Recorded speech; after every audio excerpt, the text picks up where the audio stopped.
Hey, it's Rob Hefner here, back again with another planning and zoning topic. I've got with me the Community Development Director, Jeremiah Loyd. How are you today? Yes, sir. I'm doing good. So we're going to talk about a good topic here, and it's the topic of building on your own land. Okay, you've purchased some land. Now, it may be residential, maybe commercial, doesn't really matter. All the land that gets to get built on has some sort of allowable building, right? That is correct, and it depends on what zone you're in as far as to how dense. But all land, by the way, so back to that general use plan, even if you haven't said what it is, it's still by law, you've got a certain allowable because it's a person's property, correct? Right, and you can't just take everything away, otherwise it would be considered a taking, and you're basically taking their property rights and their rights to build, construct on what they want on there. So I want to build something on my property, and I'm just going to go build it because that I should be able to just do that, right? Wrong. Okay. Why? So we have to make sure that you play by the rules, that certain setbacks are met, that the development standards are met, that all the requirements for your specific distinct zone are adhered to. So you got to play by the rules just like your neighbors did in order to make sure that your neighborhood is safe, that you're safe.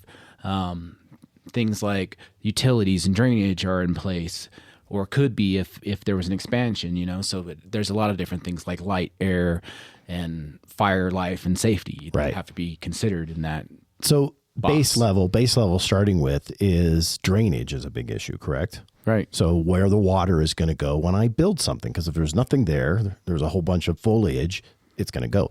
Second thing is we live in an area where if things catch on fire, they can burn other things around them. So that comes into play, correct? Right. Okay. So, and how that comes into play is through our Forest Health and Safety Chapter 17.96, where you may consider it like a tree thinning ordinance. But what it is actually is how many trees are allowed on the property according to, it's a complicated, and I'm not going to get into the complicated part of it, the calculations, everything, but basically you have an amount of trees that you can have on your property. And if you're over that threshold, when you submit your building plan, you have to submit also not just a site plan, but a tree plan that shows how many trees are going to stay and how many trees are going to go. Yeah. Okay. So when people get upset about trees being cut down, sometimes it has to be done. Right. So let's look at a commercial property. And a commercial property, like if you have a 1 acre lot and you go to drop a building into it and you're following the setbacks, that building's going to take up a certain amount of space. But then with commercial, you've got another requirement, and that is parking. Okay. So you got to have a certain amount of parking. And within that parking, there's federal and state legislature that says you have to have so many handicap spots per so many spots. Right. So that takes up space.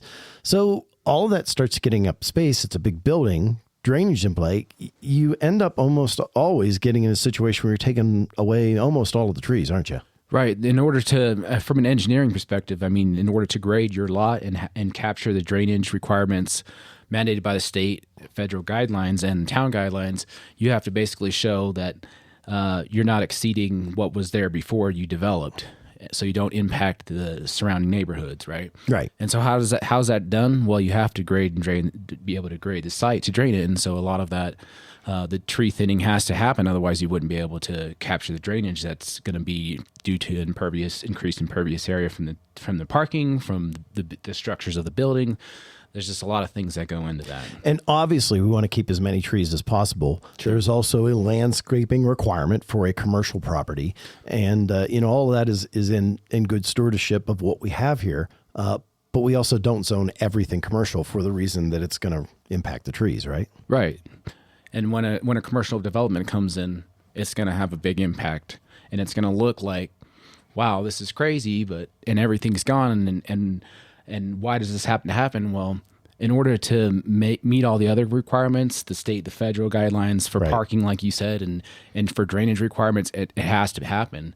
And so how we combat that is through the site plan review process, where we say you also need to have X amount of trees in your landscaping plan protected, or you need to show that there are vegetation in place, so it doesn't look completely out of place. And what we'd like to see is more native vegetation. Now let's talk about the building standards. You're building a home. Okay, there's certain things you have to do. It's got to be so many inches of foundation that has to be there. There's certain ways that the building has to be constructed, all the way down to like where the walls are done, how the electricals run, all of that, right? Right. And we utilize international standards. Now, some people recently were like, "Oh, why would you use international standards?" Well, the reason is so it is an international standard, but it's looking through the lens of life, health, and safety. Right. It's designed by engineers, structural engineers, so they have the interest of the public in mind. It's not like they're going to do something crazy outside of normal engineering practices. When you become an engineer, you basically sign on and adhere to a creed that says you'll hold public safety paramount, and so you have to look through that lens in every aspect of you that you do. And that is transcribed through that code. And while it's an international code, I would say 90% of all municipalities have adopted that nationwide. And that way they can all stand behind something that, since everybody utilizes it, it's a standardized format. We don't put ourselves as a town into legal peril by saying, we're going to require something that's really doesn't have as much engineering background or acceptance, and it puts us in peril. Plus, or we'd have to spend a lot of money to make sure that we wouldn't be in that peril. Correct? That is correct. Yeah, that's an accurate assessment. Yes, and that's one of the things that we've got to do. We're using taxpayer dollars to do things, so we're going to make sure that we do it in a way that's actually uniform, fair, and defendable. Right, and really the premise behind the driving principle behind the code is life, health, and safety. Awesome. Finally, if somebody's going to build something, or I want to build something and I'm going to put it on my land and it follows all of the code properly, it fits the zoning purpose, how much does the public get to input? They do not get input if it's an allowable use, allowed by right in the zoning. Yeah. I mean, would you really want somebody telling you exactly where you're going to put your sink in your kitchen? I mean, right. No, right? So yeah, as long as it's allowable, the only time you have to come before zoning is if you want some change from what the original zoning was, or you need a special use or a conditional use. That is correct, yes. Okay. Or if it was a commercial project, it would come before the commission for a site plan review. Okay, so commercial projects do come before. Right. Okay, so there's always that way. For someone to find out about a commercial project, there's going to be a sign that's on the property. So, or is that not? Is that only for conditional use? Yeah, okay, that make sure we only be for conditional use. For site plan review, we would advertise in the paper. You could look on it be in an agendized item. So, those ones don't require mailings because they're not statutory for us to mail. Unless so you got to follow. You got to follow. Just check weekly the what the meeting's going to be, and you'll see when those things come up. Correct. Right. Awesome. Thank you. Anything else that we didn't cover, you think? That's all for now, I think. Okay, good. So make sure you're following along. This is, of course, Talk of the Town.